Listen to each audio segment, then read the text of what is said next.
Two levee breaches forces a Missouri town to be on alert. Just 2 hours ago, a second levee breached in Levasy, Missouri. Floodwaters rushed in. Now the Jackson County Sheriff's Office is taking over the town, making sure no one gets in unless they live there.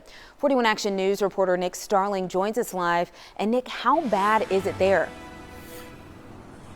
Ray, it's pretty bad, and just moments ago it started raining down, and that's the last thing people need here is more water in this town. You can just see all the water covering the front yard here, and even the road back there is completely covered in water. Just moments ago, water toppling that road over there.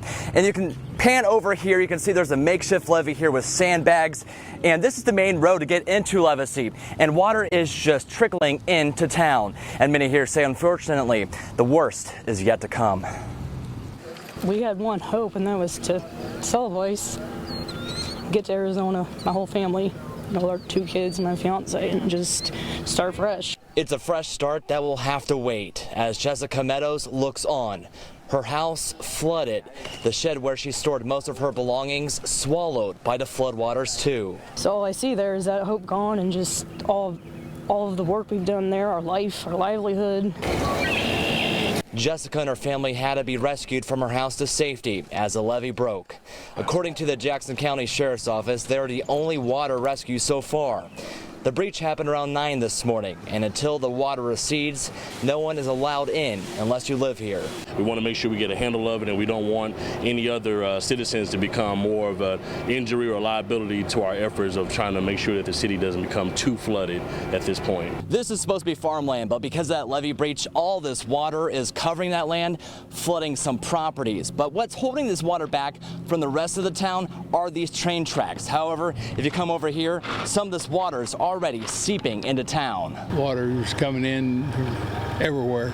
The levee breach also flooded Glenn Dickman's home. He's a farmer, and now his entire way of life washed away. We got our corn in, and it was all up about 1 foot tall or so, and a lot of that was partially underwater, and it's all underwater now. In tough times like these, it's the most important things in life you'll cherish most. Got to stay strong and be happy. You got a family that's such close-knit and there for you. That's the most important. In the sheriff's office, want you to stay away from town unless you're a resident here. There's roughly around 100 people who live in this area. The good news, though, no injuries so far. And I will say just in the past 5 minutes, waters have actually come up here. So you can just see how fast the water is moving into this area. Now, if you don't have a place to stay tonight, there is a shelter in Buckner at the United Methodist Church. Reporting live, Nick Starling, 41 Action News.